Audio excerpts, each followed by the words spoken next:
প্রিয় নবম শ্রেণীর ছাত্রছাত্রীরা এডুকেয়ার স্টাডি সেন্টার চ্যানেলে তোমাদের স্বাগত। আজ আমি তোমাদের ইতিহাস পাঠ্য বইয়ের প্রথম অধ্যায় অর্থাৎ ফরাসি বিপ্লবের কয়েকটি দিক, এই অধ্যায়ের একটি অত্যন্ত গুরুত্বপূর্ণ 8 মার্কের প্রশ্ন ফরাসি বিপ্লবের কারণ, এই প্রশ্নের সবচেয়ে নিখুঁত উত্তর নিয়ে আলোচনা করব। প্রশ্নটি পশ্চিমবঙ্গের 90% স্কুলে ফার্স্ট সামিটিভ পরীক্ষায় আসবে, আর এভাবেই লিখলে কিন্তু 8-এ 8 পাবে।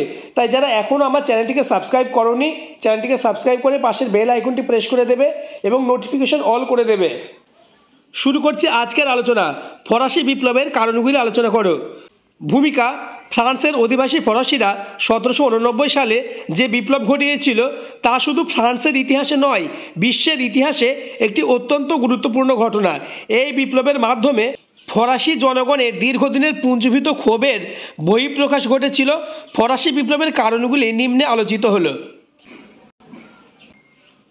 তোমরা প্রশ্নটি স্ক্রিনশট করে নাও অথবা ভিডিওটি পজ করে খাতায় লিখে নাও। প্রথম পয়েন্টস: সামাজিক কারণ।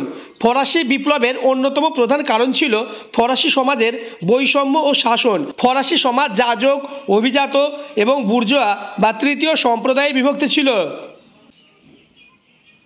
প্রথম পয়েন্টসের সাব পয়েন্টস: যাজক বা প্রথম শ্রেণী। ফরাসি সমাজ ব্যবস্থায় যাজকরা ছিল প্রথম শ্রেণীভুক্ত।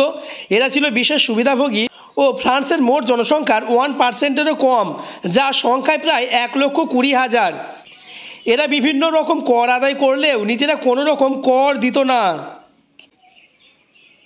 দ্বিতীয় পয়েন্টস: দ্বিতীয় শ্রেণী বা অভিজাত। ফরাসি সমাজে অভিজাতরা ছিল দ্বিতীয় শ্রেণীভুক্ত। এরা ছিল ফ্রান্সের মোট জনসংখ্যার প্রায় 1.5% বা 3,50,000। অথচ ফ্রান্সের মোট জমি ছিল এদের দখলে। এরা সরকারকে কোনো প্রত্যক্ষ কর দিত না। তৃতীয় পয়েন্টস: তৃতীয় শ্রেণী। ফরাসি সমাজের ব্যবসায়ী, কৃষক, শ্রমিক, সর্বহারা সকলেই ছিল তৃতীয় শ্রেণীভুক্ত। ফ্রান্সের মোট জনসংখ্যার 97%-এর বেশি ছিল এই তৃতীয় শ্রেণী। সমাজে এদের কোনো মর্যাদা ছিল না, অথচ বেশিরভাগ করের বোঝা এদের উপরেই ছিল। নেক্সট, অর্থনৈতিক কারণ অর্থাৎ মেন পয়েন্টস।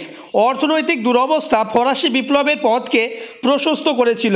যেমন অর্থনৈতিক কারণের আন্ডারে সাব পয়েন্টসগুলি হলো: নাম্বার 1, বৈষম্যমূলক কর ব্যবস্থা।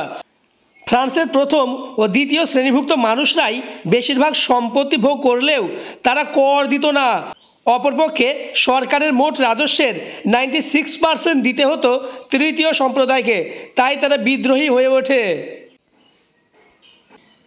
নেক্সট পয়েন্টস: দ্রব্যমূল্য বৃদ্ধি।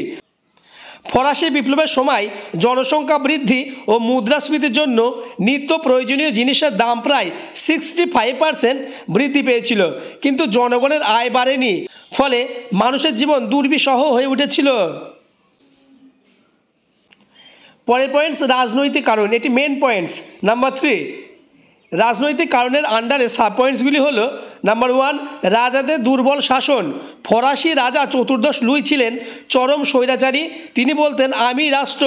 এরপর রাজা পঞ্চদশ লুই শাসন কার্য পরিচালনার ক্ষেত্রে তার উপপত্নী দ্বারা প্রভাবিত হয়েছিল। ফলে রাজাদের দুর্বল শাসন ব্যবস্থা ফরাসি বিপ্লবের ক্ষেত্র প্রস্তুত করেছিল। এই অধ্যায় থেকে মাত্র 2টি 8 মার্কের প্রশ্ন প্র্যাকটিস করলেই একটি প্রশ্ন 100% কমন পাবে। প্রশ্ন দুটি হচ্ছে ফরাসি বিপ্লবে দার্শনিকদের ভূমিকা, এবং অন্য প্রশ্নটি হচ্ছে এই প্রশ্নটি অর্থাৎ ফরাসি বিপ্লবের কারণ। তোমাদের সুবিধার্থে ফরাসি বিপ্লবে দার্শনিকদের অবদান ইতিমধ্যে আমি আলোচনা করেছি।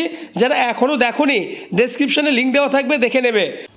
আর হ্যাঁ, যারা এখনও আমার চ্যানেলটিকে সাবস্ক্রাইব করোনি, চ্যানেলটিকে সাবস্ক্রাইব করে পাশের বেল আইকনটি প্রেস করে নোটিফিকেশন অল করে দেবে। পরবর্তী ভিডিওতে তোমাদের অন্যান্য অধ্যায়ের মোস্ট ইম্পর্টেন্ট প্রশ্ন ও তার উত্তর নিয়ে আলোচনা করব। পরের পয়েন্টস: অভিজাতদের ক্ষমতা বৃদ্ধি। দুর্বল শাসকদের প্রশাসনিক অদক্ষতার কারণে ফ্রান্সে অভিজাত সম্প্রদায়ের ক্ষমতা বৃদ্ধি পায়। ফলে শাসন ব্যবস্থায় চরম বিশৃঙ্খলা সৃষ্টি হয়। লাস্ট পয়েন্টস: মন্তব্য। উপরের কারণগুলি ফরাসি জনগণকে বিপ্লবে উদ্বুদ্ধ করেছিল, তবে নেপোলিয়নের ভাষায় অহমিকায় বিপ্লবের মূল কারণ, স্বাধীনতা ছিল অজুহাত মাত্র। আজকের ভিডিও এই পর্যন্ত। পরবর্তী ভিডিওতে তোমাদের প্রত্যেকটি সাবজেক্টের অধ্যায়ভিত্তিক প্রশ্ন ও তার উত্তর নিয়ে আলোচনা করব। তাই যারা এখনও আমার চ্যানেলটিকে সাবস্ক্রাইব করোনি, চ্যানেলটিকে এক্ষুনি সাবস্ক্রাইব করে পাশের বেল আইকনটি প্রেস করে দাও এবং ভিডিওটি তোমার বন্ধুদের মধ্যে শেয়ার করে দাও।